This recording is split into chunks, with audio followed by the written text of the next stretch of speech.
प्रिय छात्र अहमपि त्वं नवम कक्षाया नवदश पाठ विनोद पदानि पठामि त्वं ध्यानेन शृण्वन्तु। आइए देखते हैं विनोद पदानि। विनोद पदानि यानी के मन को खुश करे ऐसे श्लोक।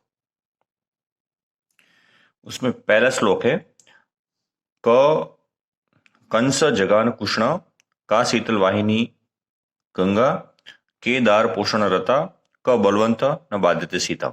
अर्थात इसमें यह बताया कंस जगान कुष्ण, तो इसमें देख सकते हो कि जगान मतलब मारना, कुष्ण ने कंस को मारा था। तो इसमें कंस ये दोनों शब्द ज्वाइन करेंगे तो इसका जवाब मिलेगा कंस जगान कुष्ण मतलब कुष्ण ने कंस को मारा था। का शीतल वाहिनी गंगा, तो शीतल जल वाली ठंडे पानी वाली शीतल जल वाली गंगा कहां पर बहती है, तो इसका आंसर आएगा, दो शब्द मिलेंगे काशी। केदार पोषण रता, केदार दार मतलब स्त्रियों का पोषण कौन करता है, तो केदार मतलब किसान। कब बलवंत न बाध्यते शीतम, कौन से बलवान को ठंडी नहीं लगती, शीतम मतलब ठंडी, तो कंबलवंत जिसके पास ब्लैंकेट होते वो। उसके बाद दूसरा प्रश्न है, दूसरा श्लोक है तातेन कथितम पुत्र लेख लिख ममाज्ञा न तेन लिखितो लेख पितृराग्ना न लोपिता। अर्थात तातेन मतलब पिता ने पुत्र को कहा कि लेख लिख ममाज्ञा, तुम मेरी आज्ञा से लेख को लिखो। न तेन लिखितो लेख, उसने पुत्र ने लेख भी नहीं लिखा और पितृ आज्ञा न लोपिता मतलब पिता की आज्ञा का पालन भी नहीं किया। उसके बाद तीसरा श्लोक सीमंतिनिषु का शांता राजा को अभूत गुणोत्तम विद्वबी का सदा वंदा चात्रे वोक्तम न बुध्यते। अर्थात सीमंतिनिषु, सीमंती मतलब सौभाग्यवती स्त्रियों में, का शांता कौन राजा है, सौभाग्यवती स्त्रियों में कौन शांत है, तो उसका आंसर आएगा सीता। राजा को अभूत गुणोत्तम, गुणों में उत्तम राजा कौन है, तो राम है। विद्वबी का सदा वंदा, विद्वानों में कौन सी चीज वंदनीय है, तो विद्या है। चात्रे वोक्त न बुद्धते, और यहाँ जो कहा गया है वो किसी को समझ में नहीं आता। अर्थात कि यहाँ जो चीज बताई जाती है वो ज्यादातर कोई मानने को तैयार नहीं होता है।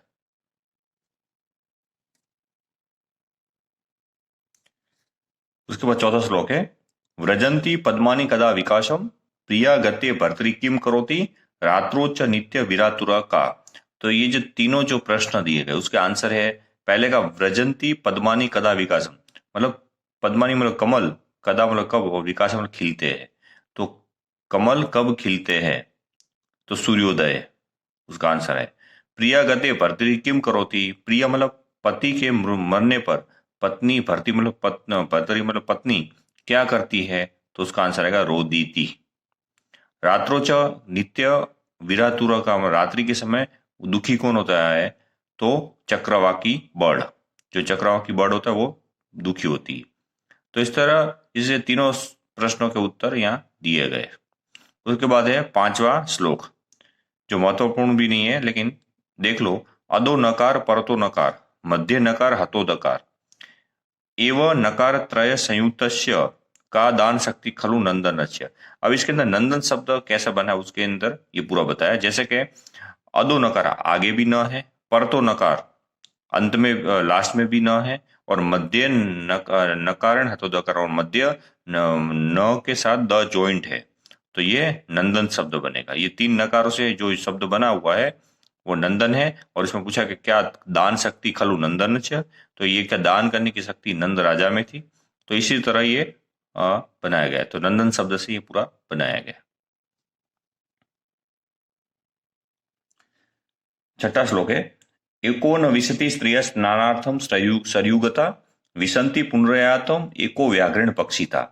इसके अंदर ये बताया कि जब इसमें ये बताया कि अनजान पानी में अनजान जगह पर नहीं जाना चाहिए। उसमें ये बताया कि एकोनविंशति स्त्रियाणा मतलब एकोनविंशति मतलब 20 लोग, 20 स्त्री और एक उसका रक्षक स्नानार्थम सरयू गता मतलब सरयू नदी में स्नान करने के लिए गए थे, लेकिन विसंति पुनरयात 20 स्त्रियां वापस लौटी, लेकिन एक उसको रक्षक को बाघ ने पक्षी था मतलब खा लिया, मतलब बाघ ने उसको मार डाला। तो इसमें ऐसा था कि पहले के समय में जो स्त्रियां जाती थी स्नान करने के लिए तो उसकी रक्षा के लिए उसका रक्षक भी जाता था। तो इसमें 20 स्त्रियां स्नान करने के लिए गई लेकिन एक उसका रक्षक को बाघ ने मार डाला। तो इसी तरह अनजान पानी में अनजान जगह पर ऐसे नहीं जाना चाहिए।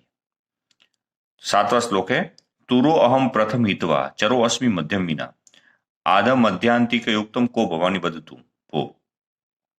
इसमें ये बताया कि अगर चतुर शब्द हो तो तुरो अहम प्रथम हित्वा, चतुर में से पहला शब्द निकाल दो तो क्या हो जाएगा, तो तूर तूर शब्द रहेगा।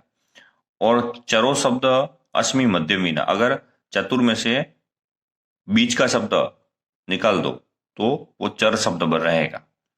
और आद्य मध्य युक्त मतलब ये चारों शब्द से आगे का और बीच का और लास्ट का शब्द मिलाकर तो शब्द बनेगा आद्य मध्य अंति युक्तम।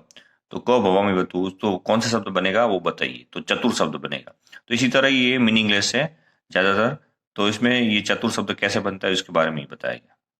उसके बाद है 8वां श्लोक, अहम चम त्वम च राजेंद्र लोकनाथ उभावी वापी बहुव्रीहि अहम राजन षष्ठी तत्पुरुष भवान। इसमें यह बताया कि मैं और तुम राजेंद्र लोकनाथ है, लोगों के काम करने वाले हैं। हे राजा श्रेष्ठ, मैं और तुम लोगों के लोकनाथ मतलब लोगों के काम करने वाले हैं।